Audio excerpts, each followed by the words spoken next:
Wow, that's so amazing. Yes, thank you, Ableton. This is amazing.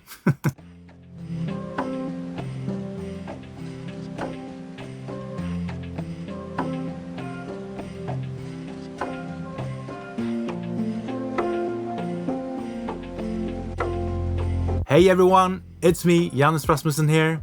This is day number 11 out of, no, sorry, it's day 20 and I'm today talking about I'm talking about Ableton 11. It's been too many days now. Today I'm gonna take a look at Ableton 11, which is coming out early next year. I'm super excited because I've been an Ableton user, pretty much since probably Ableton 6 or 7, I think 6. So it's been a while. So every time they have a new update, I'm pretty excited. And especially this time, because there are some big features that make it feel like it's grown up. Yeah. I feel like my baby is a grown up now. It's leaving the house soon. But before we start, please remember to subscribe, give me a thumbs up, maybe leave me a comment if you like the content that I'm making. Now, let's just jump right in. Yeah, here we go. Here it is. This is it. I mean, it looks pretty much the same in some sense, I guess. It has all my settings from Ableton 10 already, so all my settings are already there.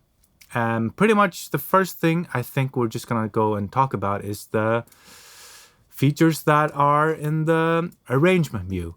Now we can actually do multiple channel edits, which is incredible. For example, I've always jumped over to Pro Tools if I wanted to edit drums, for example, but now we can do it in Ableton. Let's take all these drums over here, see what the tempo is. I think is 25. It's lining up right. 25. Here we have some drums. Now we can go and pick them all, right click, link tracks, and you get this chain there. This means everything you're doing now happens to all the channels. If you want to delete this region, delete that region. If I want to duplicate that region, duplicates that region. Which is amazing because this used to be actually just not possible to do inside of Ableton. I actually did a workaround for this in the old days. I would group everything like this and only pick up here, and then it would pick all the channels, and then you could do it that way. So there was a workaround, but it was really clumsy. If you made a mistake, anything went out of phase, you were screwed. But now nothing will go out of phase because everything you do happens on all the channels, which is amazing. Listen to the drums right here. Amazing. Let's say I want to duplicate that thing. So cool. All of them. Yeah. So really, this is such a game changer because now I feel like, I really want to get a drum kit in my room now. I want to start recording multi-track recordings. Even with my piano, now I can actually, my stereo pair and have a room mic and then link them and edit everything at the same time. Also for outboards effects, if I want to record, for example, a reverb, outboard reverb, I can record it while I'm playing or whatever, and I can actually go in and edit everything in phase. Amazing stuff. Say if we take this region here, pick it like that, move it like that.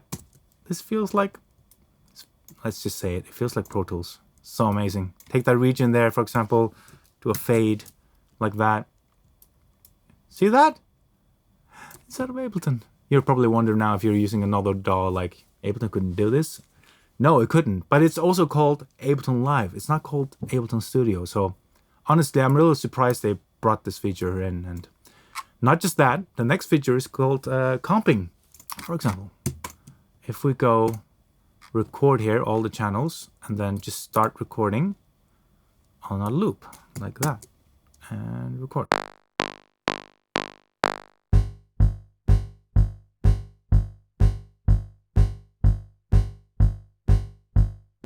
See these loops? There's just making a new line every time. The reason why it sounded really weird is because there's a feedback going on. It sounded cool. Let's just keep it. And now I can go in here and it's even for multi takes. So that's the really cool thing. So it's not just one, if you're only recording a vocal, you can also do it with drums, for example, like I showed you right now. So show takes, you can take this part of this one. Let's put the tool there. It goes right up there. This part from here, for example, goes up there.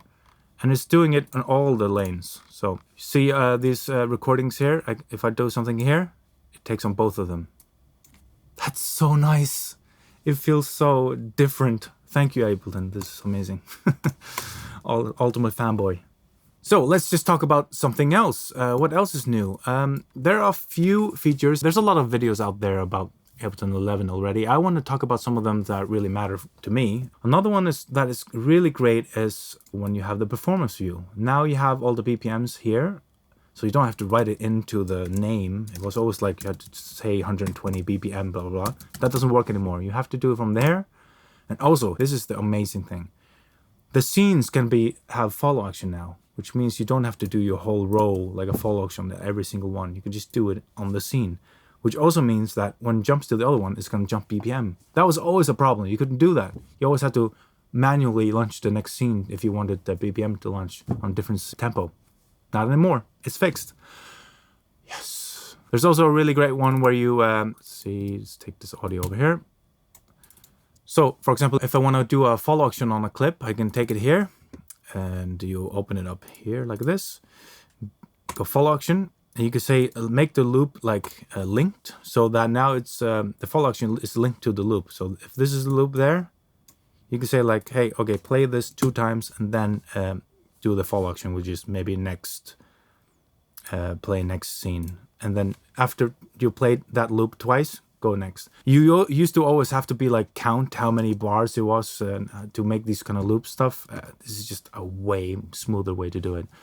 I love all of this. This is just took it to the next level.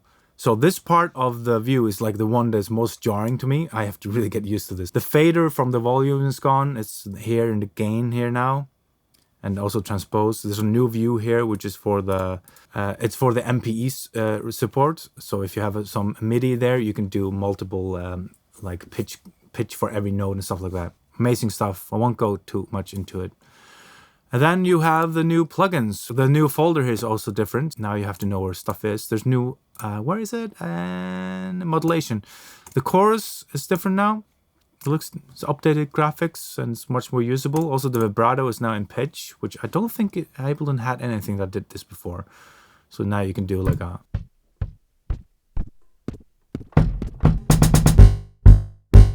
Amazing, right?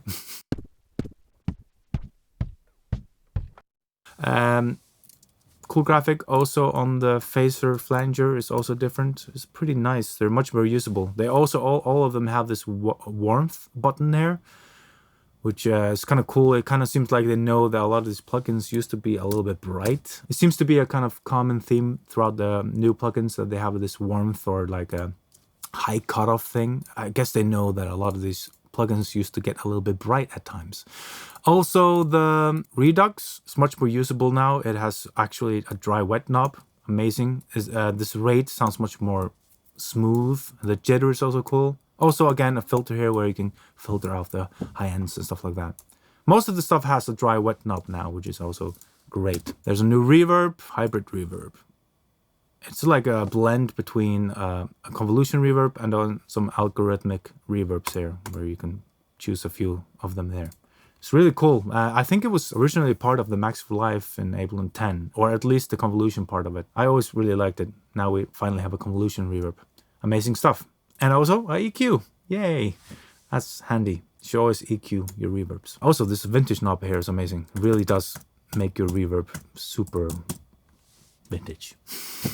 I'm gonna tell you about one of the cool things I think that have been added. This feature here is amazing. It tells you the CPU usage on each chain. So if anything's on any of these channels, it's gonna tell you that there's something heavy on there. So for example, if I put the Fab Filter Limiter 2 on there, it should tell you that it's getting heavy. How many can I have? There you go, it goes crazy. That's really nice. So you can just quickly go over and skim over and see if there are any plugins that are being a pain. There are a few more things. I think there's one thing that I haven't seen anybody talk about, and I want to talk about it. This is what I did straight away. I went into the settings section, and in here, this whole view is changed. The MPE setting is obviously here, so I guess they had to make it smaller to fit it all in there. But what struck me, and nobody talked about, is this thing here. Collect files on export. Always, never ask. That's so amazing. I don't know if you know this, but one of my big pains in life has been that, Ableton doesn't stop you whenever you're working on it. So if you take something, you're in the zone and you take some files out of your download files or something like that, it won't actually save it into your project. It's still going to be in your download files. So if you ever experience that, once you open up your project and your files are missing because you cleaned your downloads file, it's because you never collected it to your project. And here, with this, it will always do it whenever you export your session. I haven't seen anybody talk about this feature, and this for me is like life-changing. Wow. No more, headaches and heartaches. Yeah, because now all the files are gonna be collected when you export the mix. Amazing. All right, that's all I want to talk about for today. I hope you enjoyed the content that I'm making, and I think I will just see you again tomorrow. Today is day number 20. Tomorrow is day 21.